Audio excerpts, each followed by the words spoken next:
Let's talk about how to get a loan with no collateral. If you want to know, here's one way to see it. Good morning, afternoon, or evening to all of you. Today I will be sharing a case about how a Chinese company is borrowing and lending money without having to provide any physical collateral. How does that work, you ask? Here it is.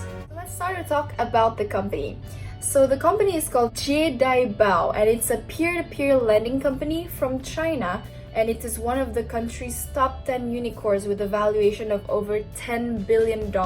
So how does it work? The company provides small to big loans, and users of this service can either borrow or lend independently at their own risk, meaning that the application, the company does not promise or guarantee the recovery of the principal interest. That is how it is being marketed in their communication. So we were saying earlier that as a user, you can be either a person who borrows or lends money. There's also a third party who can collect the debts of the people who borrow the money, meaning that when the people who are in debt takes a picture of their ID, has their phone number and their addresses on the application, these debt collectors can reach out to them, and basically these people get a commission fee from arresting these debt people. This is where the real ethical issue comes. In 2016, reports surfaced that some of the lenders on the site were demanding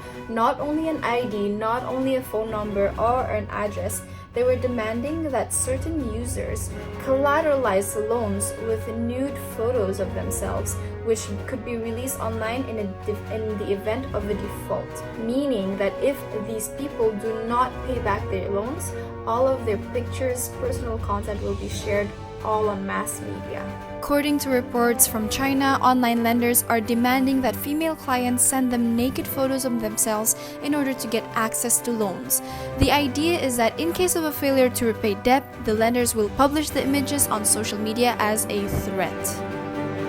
As you can see, due to the flexibility of the application, people are doing wrong deeds by sharing these kinds of information. So not only do these lenders ask for very private and personal pictures, they also sell these pictures even if the agreement is not yet done. These lenders are already sending and making more money out of the pictures that they received. Now here comes the next part. The thing is, the government in China actually supports the shame for justice. So in China, public shaming has been a common tactic to punish lao lai, which is a Chinese term for borrowers who fail to pay the money back. Names, personal information, pictures are shared in public cinemas, and more than 10.5 million lao lais are in China.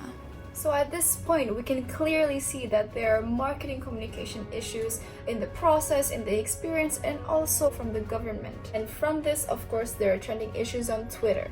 The Wild West of Chinese P2P lending site JieDaiBao, hundreds of nude selfies taken as collateral for loans, and chaos among Chinese school students taking out unregulated loans, #JieDaiBao. So now that that is done, I will be sharing with you a few recommendations that could be done in order to avoid that kind of event. So 3 types of recommendations. The first one for the users and the consumers, the second one for the company of JieDaiBao, and the third one for the government itself. So for the consumers, both lenders and borrowers, they must be more diligent, more honest, and more truthful in what they do. They also need to respect and promise on the agreed contract. To finish off, they need to know how to implement what's right and what's wrong. As for the company, they should be more aware of what's been happening and not just to let all the users do whatever they wish on their own platform. They should, as a responsible enterprise, identify the wrongdoings that are happening within the country. They should review their organizational values and principles to act independently, even if the society allows them to do something that is unethical. The last one, it would be for the government. The ethics matter everywhere, no matter where you are. Although each culture has different types of ethics. Apparently in China, they support shaming in order to have public justice. But in the process, if we realize there are some human right violations that should be put to an end, in this case, they should be less material oriented and more people oriented. So that was it, everyone. So what do you think? Would you do the same in order to have financial support, or would you seek something else that is perhaps more ethical to pursue and to do? So thank you so much for watching, and I'll see you guys next time.